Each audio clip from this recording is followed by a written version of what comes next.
Ford is doing something a little different. Ford is increasing the price of some of their models produced in Mexico because of tariffs. To mitigate them, there's a lot of things that are still unclear, and that's why we suspended guidance. $1.5 billion, that's the projected financial hit Ford Motor Company expects to take in 2025 due to newly implemented tariffs under President Donald Trump's administration. In a rare move signaling deep uncertainty, Ford suspended its full-year financial guidance, citing the unpredictable impact of import duties. At the same time, U.S. car prices surged by 2.5% in April alone, the highest monthly spike in years. Dealerships reported thinning inventories, shrinking supply chains, and growing consumer hesitation as formerly accessible models disappeared from showrooms. The headlines are alarming: factories adjusting output or pausing operations, production shifted, workers sent home, markets destabilized. But these are not the effects of a natural disaster or foreign competition. They are the consequences of a domestic trade policy designed to protect American manufacturing, and now seemingly undermining it from within. The America First tariffs were intended to bring jobs back home, rebuild industrial capacity, and punish foreign competitors. Instead, they are exposing the fragile interdependence of global supply chains and threatening the very workers they aim to defend. What was once a campaign promise has materialized into a full-blown crisis for one of America's most iconic industries. To understand how a policy meant to restore manufacturing strength has led to layoffs, inflation, and lost momentum, we must unpack the ripple effects behind the numbers. This analysis explores 5 core dimensions of the crisis: the policy rationale, Ford's direct challenges, industry-wide fallout, political and labor reactions, and the broader question now emerging: what is really being protected and at what cost? When President Donald Trump implemented sweeping tariffs on imported goods, including a 25% duty on foreign-made vehicles and auto parts, the stated goal was clear: restore American manufacturing, protect domestic jobs, and reduce the trade deficit. This strategy was part of a broader economic nationalism doctrine encapsulated in the slogan, America First. For industries like automotive manufacturing, long viewed as a symbol of U.S. industrial strength, the promise held symbolic and economic weight.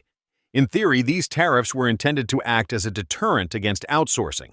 By making imported components more expensive, the policy aimed to encourage companies like Ford, General Motors, and Stellantis to shift production back to U.S. soil.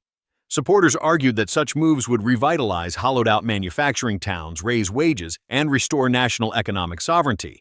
However, in practice, the automotive industry's reality is far more complex than the policy accounts for.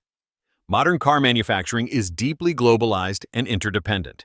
A typical vehicle sold in the U.S. may have components sourced from over a dozen countries, and supply chains have been fine-tuned over decades to optimize for cost, speed, and efficiency. Breaking these networks abruptly through tariffs imposes immediate costs that ripple across the system. Rather than bringing back jobs en masse, the tariffs instead increased production costs, forcing automakers to either absorb losses or raise prices.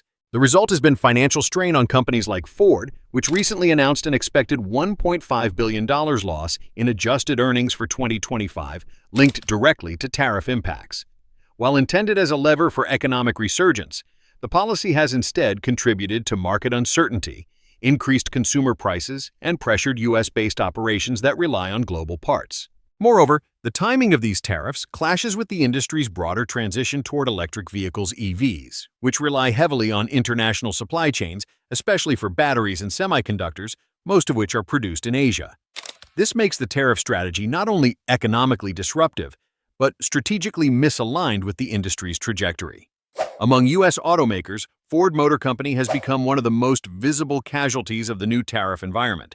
Despite being one of the few American auto manufacturers with a large domestic footprint producing roughly 80% of its vehicles in the United States, Ford has found itself caught in the crossfire of rising costs, global supply chain disruptions, and shifting consumer dynamics. In May 2025, Ford announced that it would suspend its full-year financial guidance, citing the unpredictability of tariff-related expenses. This was not a routine adjustment. It signaled that the company could no longer confidently forecast its earnings due to volatile input costs, disrupted supply chains, and deteriorating trade conditions. Internally, Ford projected a $1.5 billion hit to its adjusted earnings for the year, directly tied to the cumulative impact of tariffs on imported auto parts and finished vehicles. What's striking is that these impacts are not limited to overseas production. Many of the affected components, such as semiconductors, battery cells, and electronic modules, are critical to vehicles assembled in the U.S., but are sourced from international suppliers, particularly in Asia and North America. The result is a situation where even domestically assembled vehicles become more expensive to produce, undermining Ford's competitiveness at home and abroad. To mitigate these pressures, Ford has had to adjust its pricing strategy. Several models, including the Mustang Mach-E, Bronco Sport, and Maverick, some of which are partially assembled or sourced from Mexico, have seen price increases of up to $2,000. These hikes, while necessary to offset costs, pose a risk of alienating budget-conscious buyers and ceding market share to competitors, especially as consumers remain price-sensitive in a still uncertain post-pandemic economy. On the operational front, Ford has also had to reassess future product launches and reevaluate investment in expansion projects. In some cases, exports to key markets like China have been reduced or paused altogether due to retaliatory tariffs and diminishing profitability. This marks a reversal of previous growth strategies, where emerging markets were seen as critical to offsetting domestic stagnation. The pressure has extended beyond Ford's balance sheet. Reports from regional labor boards and union officials in Michigan and Indiana indicate that several component suppliers tied to Ford's production network have begun reducing shifts or issuing temporary layoffs. Though Ford has not publicly confirmed large-scale U.S. factory closures, these signals suggest a broader strain across the company's ecosystem, particularly in communities economically reliant on auto manufacturing. Ford's leadership, including CEO Jim Farley, has publicly described this period as the fairest fight in decades, a nod to the intent of leveling the global playing field. Ultimately, Ford's predicament illustrates the contradiction at the heart of the tariff strategy. The company is being punished by policies that were meant to protect it. Its reliance on international suppliers, once a strategic advantage, has become a liability. And while the tariffs aim to promote domestic industry, they are instead creating uncertainty, stifling investment, and threatening the viability of one of America's most iconic brands. The industry we're seeing all around the world. Ford's struggles are not isolated. The entire American auto industry is feeling the strain of tariff-driven costs and disrupted supply chains. Automakers like General Motors, Stellantis, Toyota, and Nissan have all made strategic shifts in response, ranging from production delays to workforce reductions. General Motors has scaled back investment in new production lines and reassigned engineering teams to adapt existing platforms to domestic sourcing, a costly and time-consuming workaround. Meanwhile, Stellantis has paused hiring at several plants and delayed SUV production in both Mexico and Canada to assess tariff implications. For foreign automakers with U.S. operations Toyota, Honda, and Nissan, the tariffs have created pricing pressures.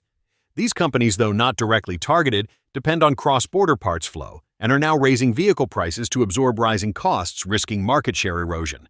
The supply chain impact is even more significant. Tier 1 and Tier 2 suppliers, especially in the Midwest, are being squeezed by both ends' higher material costs and reduced demand from OEMs. Some have laid off workers or shut down temporarily, particularly those producing electronics transmissions and steel-based components. The consumer market is reacting as expected. Automakers are offering fewer incentives and financing costs remain elevated.